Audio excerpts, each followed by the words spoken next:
Bonjour, votre connexion est faible, hein? Toujours. Ouais, c'est ça alors. Bon. Ça va pas marcher, je pense. Bon. On essaye et puis rien nous dit. Bon. Eh bien, écoutez, ce soir, c'est catastrophique. Ça ne marche pas. Comment voulez-vous que je fasse? Alors bon, écoutez, je vais vous raconter une histoire. Il y avait un jour un jeune pied noir revenant d'Algérie qui avait envie de devenir médecin. Et ce pied noir, c'était moi. Alors, je suis rentré à la faculté de médecine de Paris. Et là, mes parents étaient en Afrique du Nord, en pleine guerre d'Algérie, et ils n'avaient plus un sou. Enfin, ils n'avaient plus un sou. Ils n'avaient pas envie de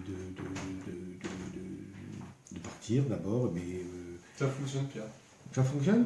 C'est pas vrai. Ah, ben alors, écoutez, il fallait me le dire que ça fonctionnait. Moi, j'étais en train de raconter ma vie. Bon, alors, bonsoir. On revient à nos petits moutons. Je ne sais pas si vous avez entendu ce que j'ai dit sur les végétariens. Si vous avez entendu, soyez gentils, dites-le moi. Si vous n'avez pas entendu, je vous dis simplement qu'on me demande souvent de donner mon avis sur mon régime, est-il compatible avec le végétarisme et le véganisme? Alors, végétarisme, oui, véganisme, non. Végétarisme, que faut-il faire? Si vous êtes végétarienne, vous avez droit au lait écrémé, à tous les laitages, les yaourts, les faisselles, les fromages blancs, etc. Et vous avez droit aux œufs. Donc les œufs et les laitages, ça vous fait une bonne petite base. Alors c'est animal, vous n'allez pas égorger un animal pour le prendre, mais avec ça, vous pouvez déjà avoir une bonne base de protéines. Et là-dessus, vous ajoutez du tofu, qui est végétal pur, et vous ajoutez du seitan, qui vient du blé, et du tempeh, qui vient du soja. Ah, ça y est, ouf, Blondie Line, bonjour, je suis content. Donc vous m'entendez. Alors, vous faites 2 jours de protéines dans lesquels vous avez les œufs, les laitages et le tofu, le seitan et le tempeh. Et puis après, vous faites un jour avec tous les légumes que vous voulez, et Dieu sait si les végétariens aiment les légumes, et un jour sans légumes. Un jour oui, un jour non, un jour oui, un jour non, jusqu'à atteindre votre juste poids. Pour les véganes, je suis désolé, je jette l'éponge, je ne peux pas assumer, je ne peux pas faire en sorte que mon régime aille au vegan. Alors, j'en profite pour vous dire que si vous êtes vegan, prenez soin de vous, hein, parce que ce n'est pas facile de trouver la juste dose et le juste mélange entre les légumineuses et les céréales pour obtenir toutes ces protéines. Je répète, les protéines sont composées d'acides aminés. C'est comme un collier, vous avez un collier, et avec des petits chaînons. Et pour faire des protéines, il faut mettre chaînon après chaînon, et il faut, parce qu'il y a 20 chaînons différents, mais il y en a 8 qui sont essentiels. Si un de ces 8 manque, la protéine ne sert à rien. Donc, si vous prenez des protéines végétales, elles sont incomplètes. Alors, il faut que les protéines végétales viennent des céréales, comme le blé par exemple, et des légumineuses comme les haricots ou les lentilles. Donc, il faut que vous fassiez le juste mélange entre les deux pour que les céréales qui manquent de lysine, c'est un acide aminé particulier, mais qui sont très riches en méthionine, rencontrent les légumineuses qui, eux, sont l'inverse. Ont beaucoup de lysine mais manquent de méthionine. Alors, il faut que ça se groupe pour vous apporter les acides aminés suffisants pour fabriquer vos protéines. Vous voyez que c'est compliqué. De plus, si vous ne mangez pas de produits végétaux, vous manquez systématiquement de vitamine B12. Et la vitamine B12, c'est très très important, hein, pour les globules. Voilà. Alors, attendez que je vois. Elena Valli, I am very interested, but I can't understand you. I'm sorry, I cannot speak French and English. I promise you that next time I will do live in English. Promised. Ok, alors, Maintenant, je voudrais vous parler des idées reçues. Il y a beaucoup d'idées reçues sur ma méthode et mon régime, et ces idées reçues m'ont fait énormément de mal, car elles sont fausses, et elles ont détourné de moi un certain nombre de personnes qui auraient pu suivre ma méthode, et qui ne l'ont pas suivie à cause de ces rumeurs, et à cause de ces faux bruits, qui, je peux vous le dire, proviennent des lobbies alimentaires. Parce que pour eux, je suis un danger mortel. Si j'arrive à vous convaincre que les sucres, les farines, les sucres, tous ces produits sont dangereux, eh bien, je tue leur commerce. Donc, comme ils sont extraordinairement puissants, ils sont milliards de milliards, vous imaginez, je ne veux pas les citer, mais elles sont énormes, elles sont connues partout, et ça ne les intéresse pas du tout que je fasse l'attaque du sucre. Donc, sont apparues régulièrement des requêtes lancées par eux. La première d'entre elles, c'est la plus ridicule. On dit que mon régime est mauvais pour le foie. C'est exactement l'inverse. Écoutez, c'est simple. Le foie, c'est un organe détoxicant. C'est un organe anti-poison. Hein. Alors, moi, je donne du poisson et des haricots verts autour du poisson pour les protéines et autour des haricots verts pour les légumes. Donc je vois vraiment pas ce qu'il y a de dangereux. Au contraire, lorsqu'on suit mon régime, le foie se met au repos totalement. Alors, ce qui est mauvais pour le foie, c'est l'alcool. Hein. L'alcool, on sait que l'alcool, c'est très très mauvais pour le foie. Qu'est-ce qui est mauvais pour le foie? Aussi, les graisses, surtout les graisses de friture. La friture, si vous voulez, décompose les graisses et fait apparaître des produits dangereux. Voilà. Donc ça, alors il y a aussi les charcuteries, les vieilles charcuteries, surtout les charcuteries qu'on laisse dans les frigos sans savoir depuis combien de temps on les a ouvertes, etc. Ça, c'est dangereux. Voilà. Donc, mais mon régime, il n'y a aucun danger pour le foie. Non seulement aucun danger, mais le foie se repose. Quand vous suivez mon régime avec des légumes et de la viande, ce n'est que des produits naturels. Alors, il y a une autre idée reçue qui revient souvent, c'est le régime du camp est mauvais pour le cœur. Mais enfin, c'est de la folie de dire des bêtises comme ça. Ce qui est mauvais pour le cœur, c'est deux choses. C'est le surpoids, parce que quand vous êtes en surpoids et que vous montez des escaliers, et ben la pompe, boum, boum, boum, boum, boum, boum, ça fatigue le cœur. Hein. Ça, c'est une chose. Et puis, ce qui est mauvais pour le cœur, ce qui est encore plus mauvais pour le cœur, c'est un poison. C'est les sucres. Parce que le sucre, si vous voulez, il est dans le sang. Le sucre, c'est du glucose. Il est dans le sang. Et quand il entre en contact avec les fibres musculaires de l'intérieur du corps, il les abîme. Il les caramélise. Vous voyez, si vous voulez, ce sucre en contact permanent caramélise. Et puis, il caramélise aussi les fibres nerveuses qui donnent la régularité du cœur. Parce que le cœur, c'est un muscle qui bat, qui pulse. Boum, boum, boum. Et vous imaginez le travail d'un cœur de la naissance, d'avant la naissance même, puisque à partir du deuxième mois ou troisième mois, le cœur se met en marche et ne cessera de fonctionner jusqu'au dernier jour, jusqu'au dernier soupir. Vous imaginez un muscle jour et nuit pendant 80 ans, 90 ans? C'est quelque chose. Alors, quand vous mettez du sucre dans ce moteur, vous l'abîmez. Et alors, vous abîmez la fibre musculaire, mais pire, vous abîmez les fibres qui viennent apporter l'impulsion. Et si vous abîmez ces fibres, vous savez ce qui se passe? Il se passe de l'arythmie. Alors le cœur fait dong dong dong dong dong dong. C'est des systoles qui éclosent sans même que vous en ayez besoin. C'est ce qu'on appelle les extrasystoles. Beaucoup de gens ont des extrasystoles, mais les diabétiques, ils en sont bourrés d'extrasystoles. Parce que les extrasystoles, c'est dangereux. Hein. Bon, enfin bref, je ne vais pas vous faire un cours sur les extrasystoles, mais disons que les gens qui suivent mon régime, vous pouvez dormir sur vos deux oreilles. Ce n'est pas un régime qui peut vous faire quoi que ce soit sur le cœur. Au contraire.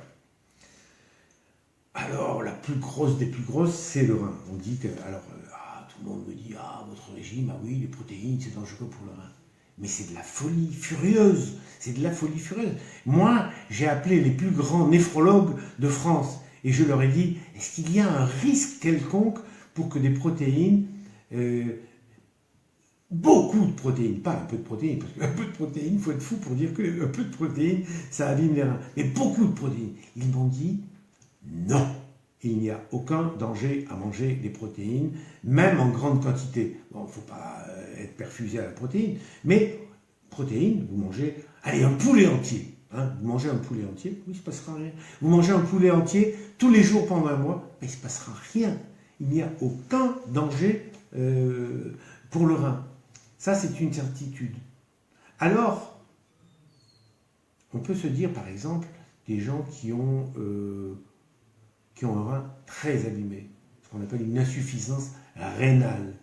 Alors, ces gens-là, les malheureux, eh ben, ils sont obligés d'aller dans des salles de dialyse, des centres de dialyse. On les allonge, on leur met des aiguilles dans les veines, on pompe leur sang et on le met dans une machine qui est un rein artificiel, qui filtre, etc., qui enlève les déchets et qui fait rentrer le sang à nouveau dans le corps.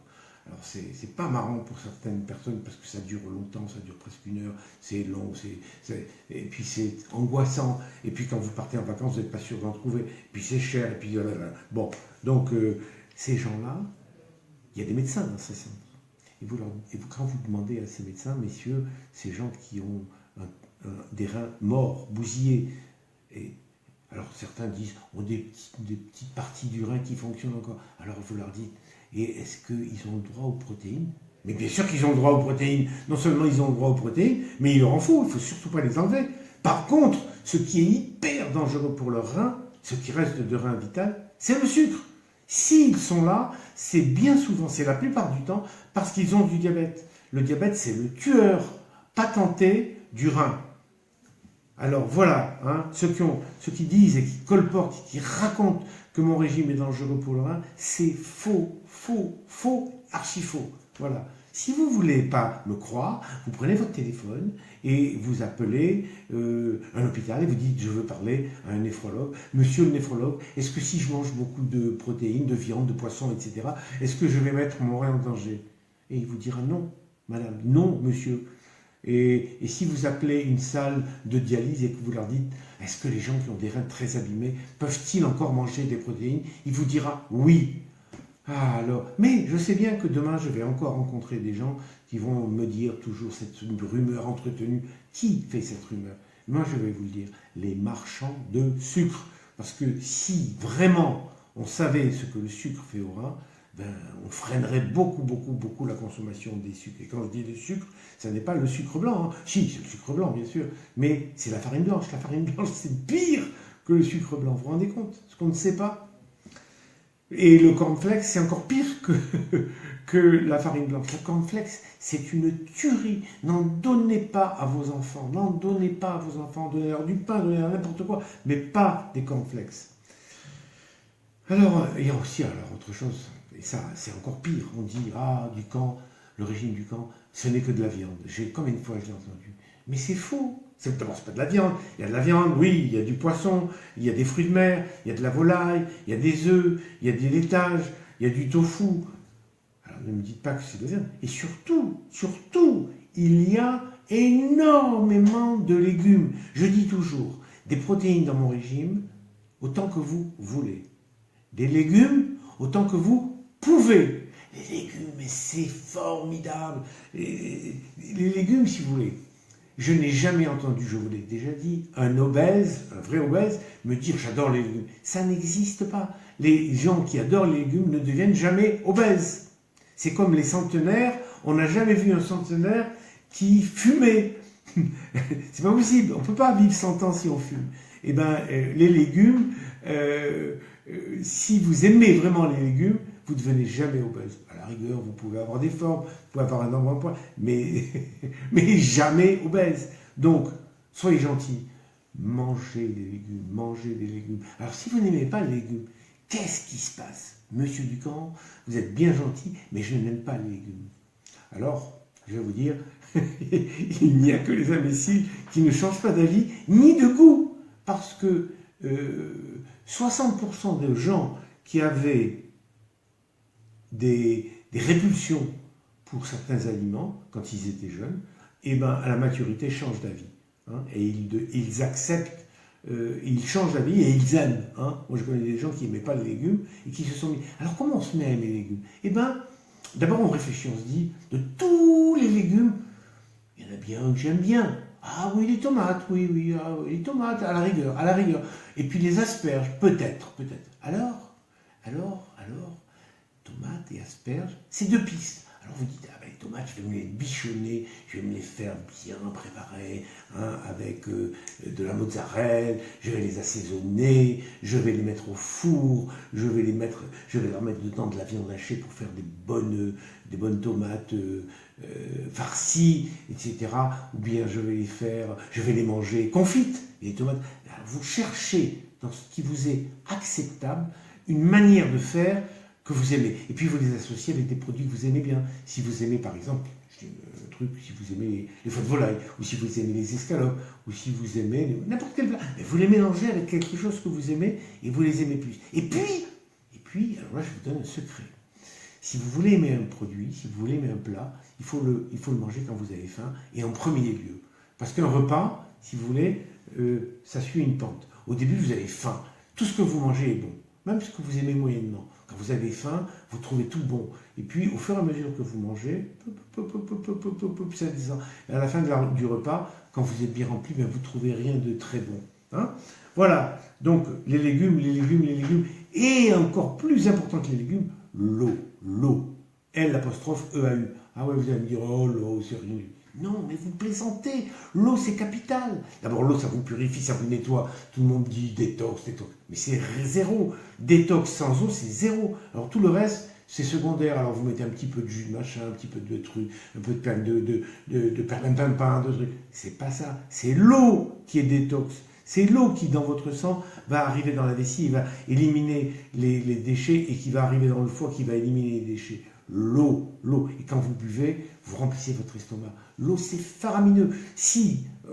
Même pas si, des études ont été faites et ont montré que les gens qui buvaient de l'eau, vous prenez un groupe de 100 personnes, vous en prenez 50 qui boivent beaucoup d'eau et 50 qui boivent pas suffisamment d'eau. Eh bien, je parle de personnes qui sont fortes et qui commencent un régime. Eh bien, ceux qui boivent de l'eau maigrissent 2 fois plus vite que les autres.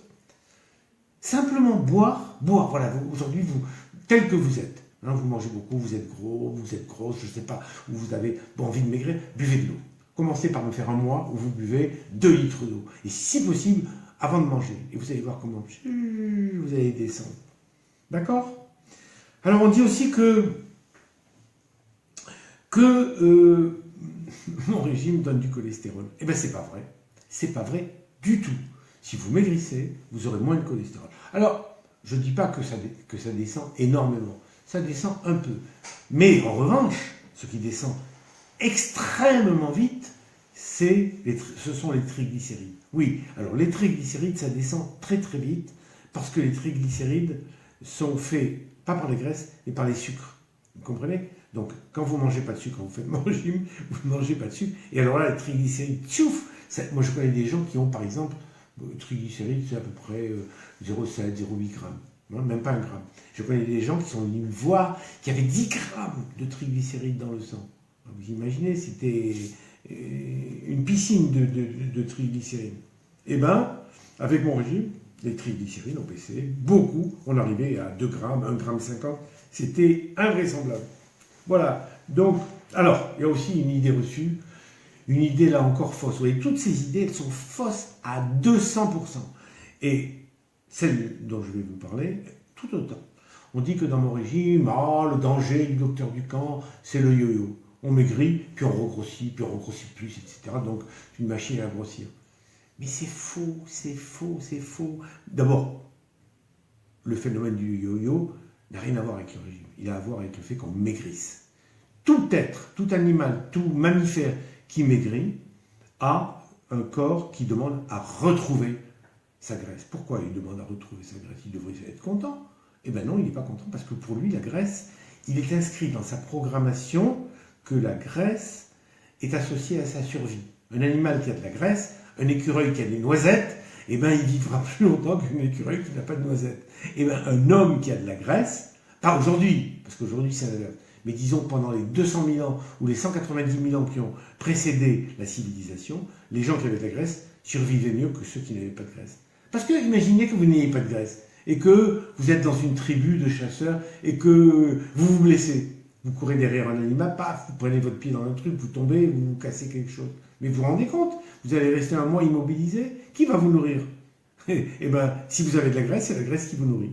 C'est votre protectrice. Immédiatement, vous pompez sur la graisse. Hein. Donc,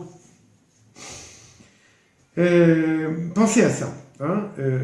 L'histoire du yo-yo n'a rien à voir avec le régime. Vous maigrissez, vous avez tendance à regrossir. Vous avez tendance à regrossir de deux manières. Un, parce que vous avez davantage faim. Tant que vous n'avez pas repris consistance, votre corps vous envoie des messages de faim pour que vous mangiez davantage. Ça, c'est quantitativement. Et qualitativement, quand vous mangez 100, par exemple, eh ben, lorsque vous êtes bien nourri, ben, votre corps profite de 80, voilà, et puis le reste, ouf. Tandis que quand vous sortez d'un régime ou quand vous sortez d'un maigrissement, de régime ou pas de régime, à ce moment-là, vous mangez 100, votre corps prend 100. Donc, par définition, vous avez tendance tout doucement à grossir. Donc, le yo-yo, c'est inéluctable. Sauf si vous avez une suite au régime. Parce que vous arrivez au poids, vous êtes contente, et après, qu'est-ce qui se passe? Là, je vous ai parlé de ce qui se passe après. Le corps va demander à votre bouche de se remplir et à votre intestin de pomper au maximum. Et cette tendance-là, elle n'est pas définitive. Elle va tout doucement descendre jusqu'à ce que vous arriviez à retrouver votre équilibre d'avant. Mais va se passer un certain temps. Et ce temps-là, c'est le temps pendant lequel je vous donne la troisième phase, qui est la phase de consolidation, pendant laquelle, si vous voulez, vous ajoutez les aliments, mais progressivement, de manière à ce qu'il y ait quelques digues lorsque la tempête va revenir. C'est comme quand vous êtes sur l'Atlantique, hein, vous avez la marée haute, la marée basse. Alors quand vous maigrissez, c'est marée basse, la mer se retire, et quand vous êtes après, la mer revient, et là, il faut des digues pour empêcher la catastrophe. D'accord? Alors, cher Zad Zorita, moi, je me suis jamais senti aussi bien, je fais 1 heure de vélo d'appartement. Mais bravo, cher Zad. Cher Zad, c'est un joli nom, ça. Hein, c'est perse ou quoi? Bon, ah oui, Sherzad, c'est Sherazade, hein, c'est la même chose, Sherazade, c'est très joli, bravo. Alors, Daniela me dit, merci docteur, Daniela, merci à vous aussi, hein, le plaisir est partagé, tout ce qui vous fait du... Ah, Daniela, vous me dites, vous nous apprenez de bonnes choses, j'espère, je suis là pour ça, hein.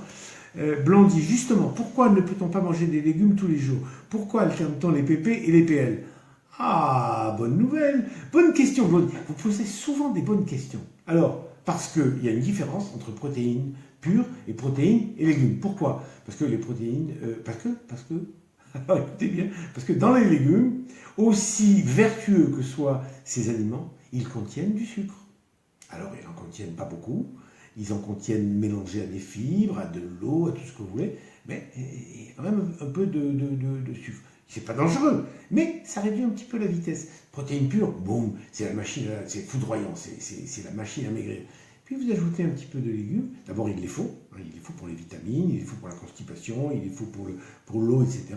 Et si on ne fait que des protéines, on maigrit trop vite, c'est trop fort, et les légumes apportent certaines vitamines qu'on ne trouve pas dans les protéines. Donc voilà pourquoi il faut mieux faire un jour oui, un jour non, un jour oui, un jour non. On peut faire 2 jours oui, 2 jours non, mais un jour, c'est bien, hein, c'est l'idéal. Alors, bon, Marina qui me dit bonjour, bonjour. Maftei me dit bonjour, bonjour. Sherzad, j'adore les galettes au son d'avoine. Sherzad, moi aussi. Je fais 5 jours, et je me sens super bien. Il n'y a aucun problème. 1 jour, 2 jours, 3 jours, il n'y a aucun problème. Daniela, depuis que je suis au régime, je ne suis pas fatigué et plus d'énergie. Ben, vous voyez, vous répondez à ma question, on dit « Oh, le régime du camp, il fatigue ». Non, il ne fatigue pas, au contraire. Il y a des gens qui ont beaucoup d'énergie, beaucoup plus d'énergie. Parce que les protéines sont Les protéines sont toniques et les sucres sont, enfin les sucres, les sucres, les farineux, les féculents, etc. sont apaisants. C'est pour ça que quand vous serez quand vous êtes ou quand vous serez en stabilisation, à ce moment-là, il faut mieux manger les pâtes le soir parce que ça vous permettra d'avoir un meilleur sommeil. Blondie Line, merci pour cette réponse, trop chou. Blondie, vous me faites rire. Rougi, Cess, Jessica, Giponi, bonsoir. Bonsoir Rougi.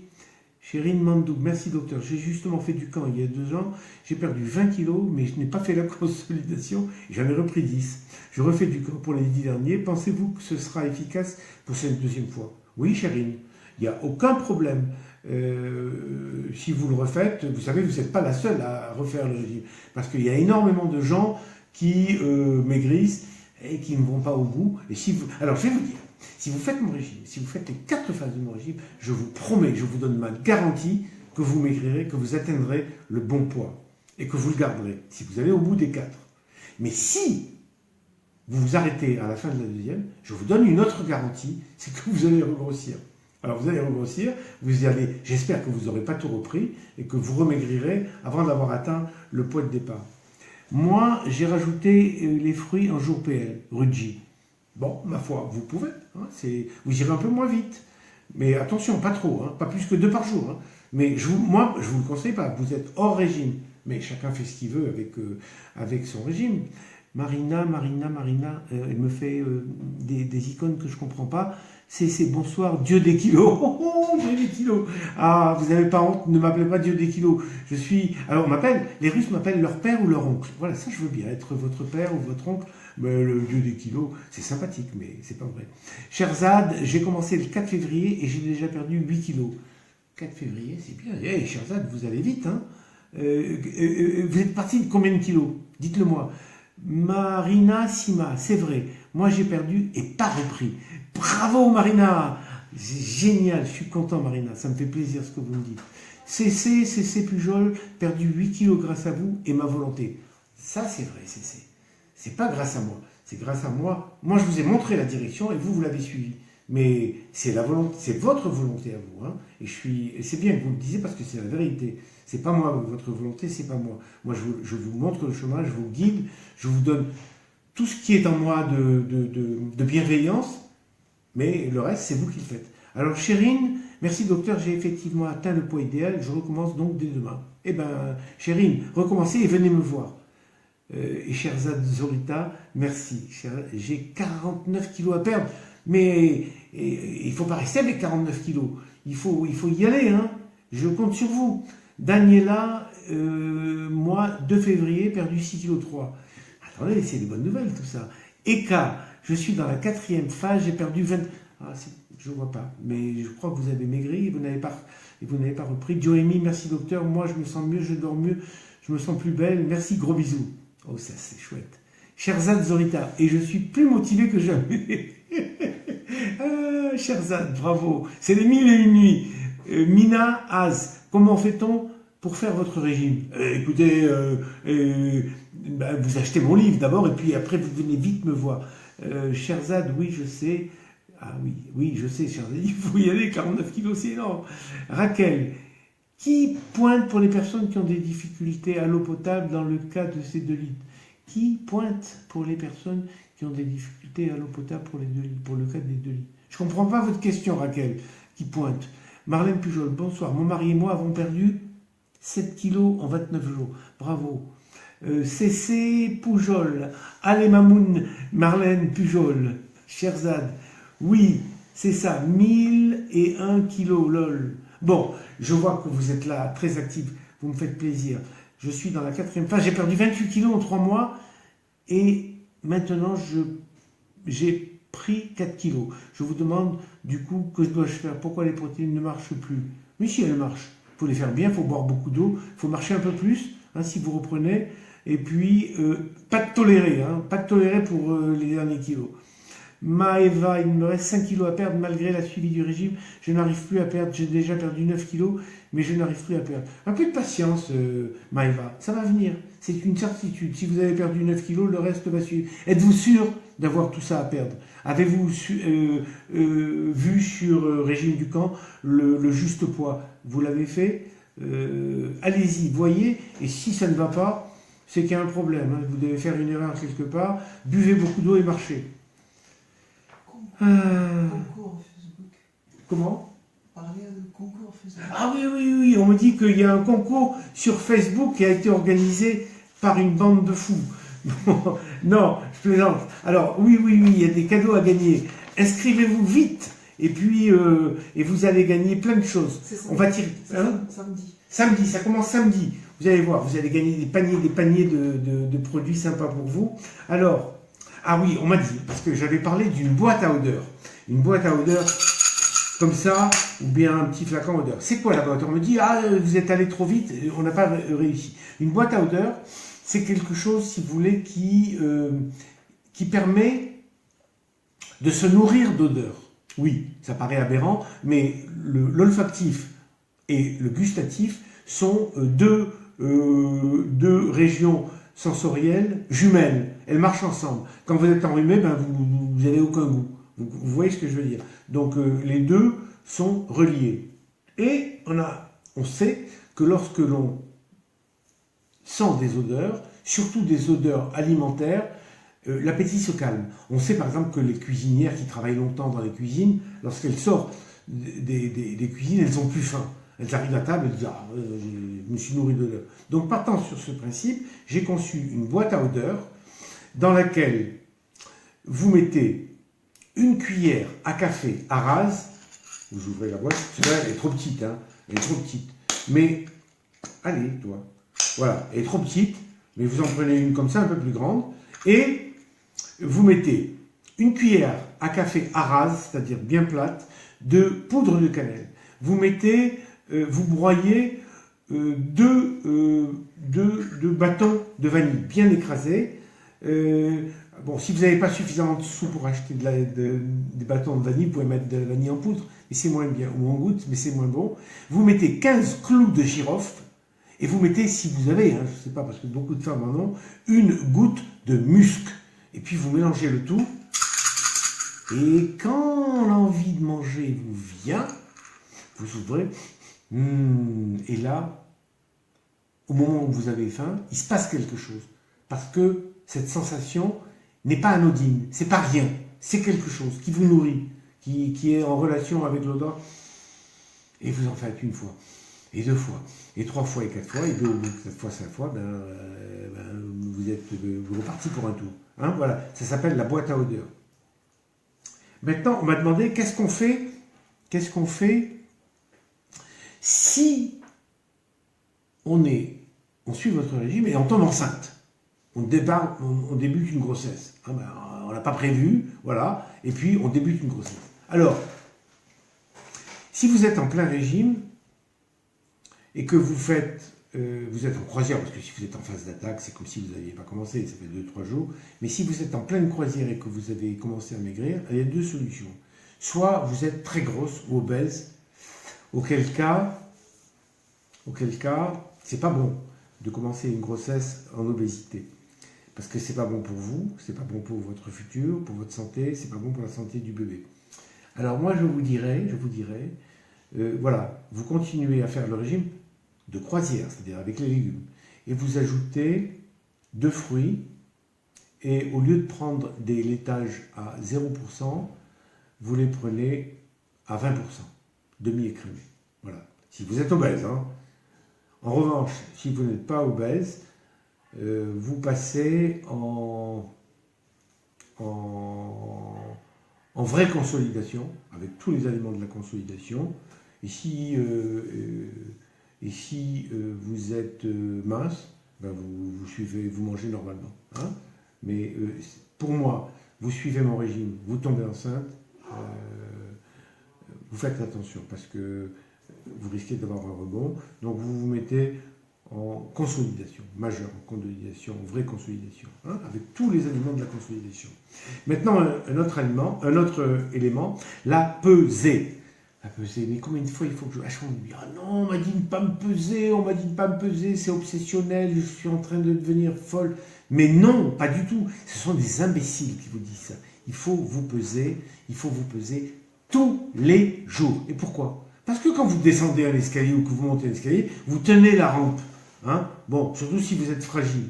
Parce que les gens qui font mon régime sont des gens qui ont des problèmes de poids. Hein, donc, qui ont des comptes à régler avec les calories, qui ont des comptes à régler avec les sucres, qui ont des comptes à régler avec leur poids. Donc, il faut qu'ils tiennent la rampe. Et la rampe, c'est la pesée.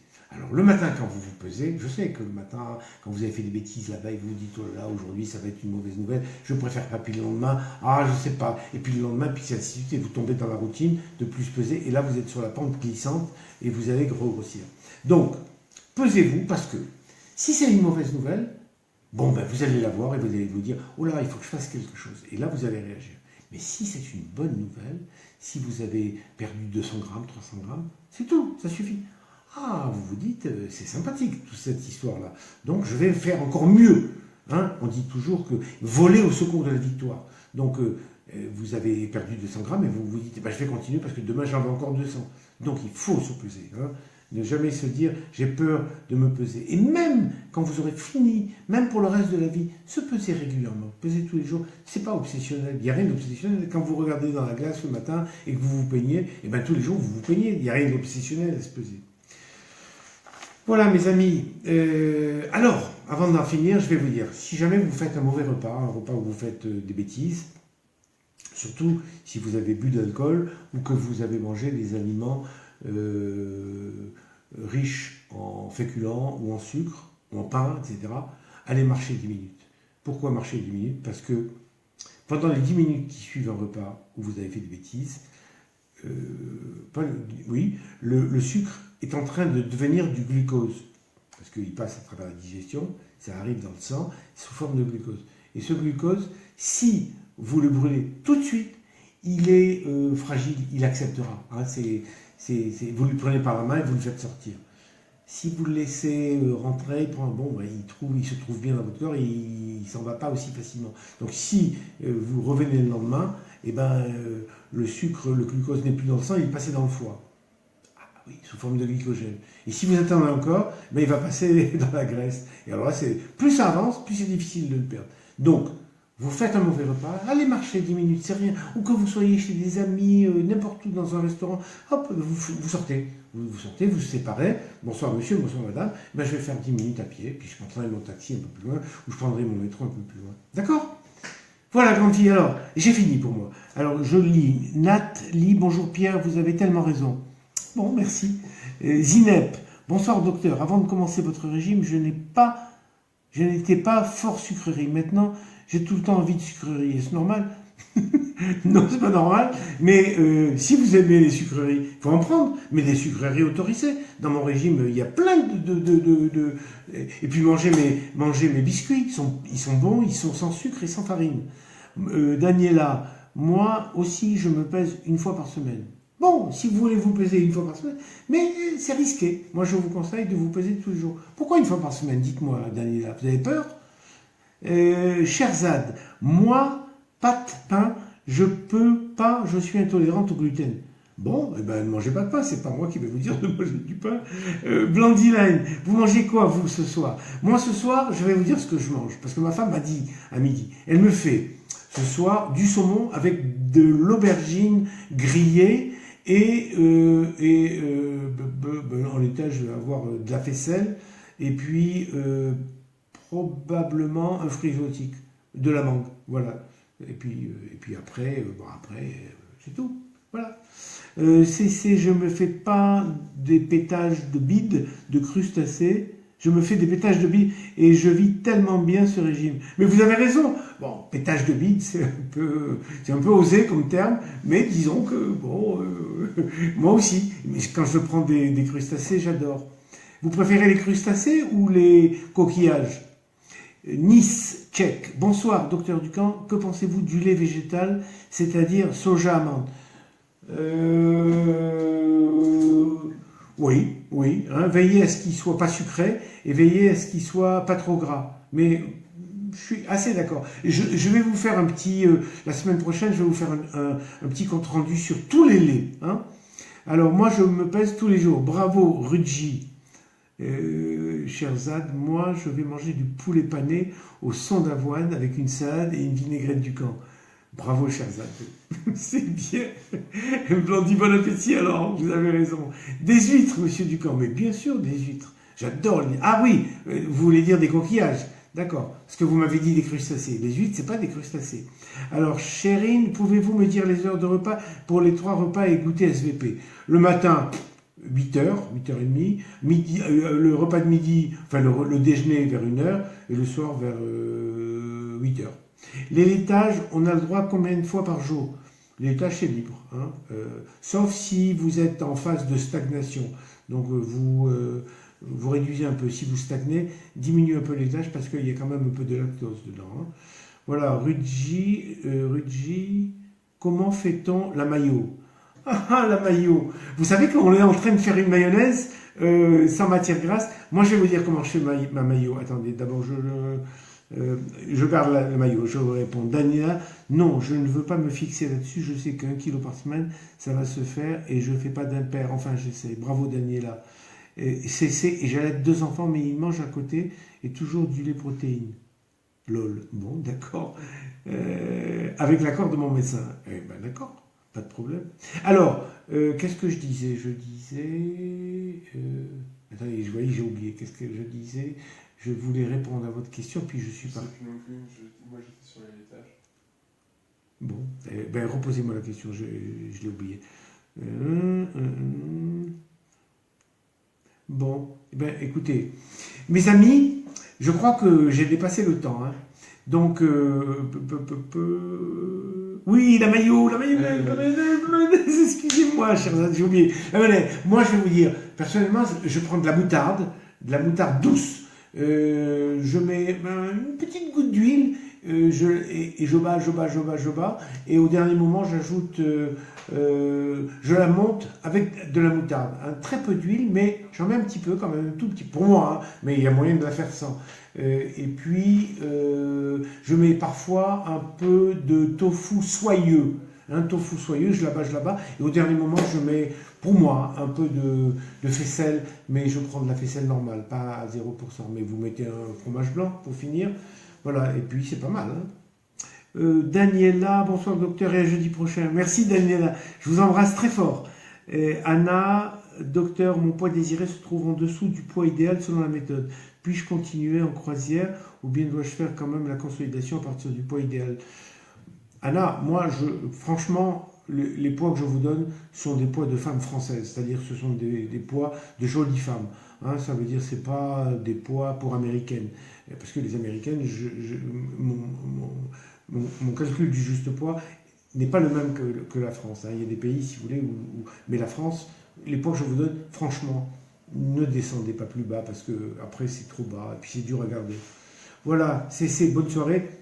Je vous embrasse, chers Zad. Moi aussi, je vous embrasse. Vous mettez un yaourt 0%, un peu de moutarde, de vinaigre pour la vinaigrette. C'est bien, chers Zad. Merci beaucoup, docteur. Voilà. Allez, 55 versus 52, ça veut dire quoi? Ah oui, votre poids. Non, 52, c'est pour les... C'est pas bien. C'est pas joli. Je sais pas ce que dit votre mari, mais 55... Vous savez que j'ai écrit un livre qui s'appelle « Les hommes préfèrent les rondes ». Si vous ne l'avez pas lu, je vous conseille. C'est un de mes plus beaux livres. Je vous dis... Alors, Shoshana, c'est parti, je commence aujourd'hui. Bravo, Shoshana, pour cette soirée. Merci, plein de bisous. Je vous embrasse et à jeudi prochain. Au revoir.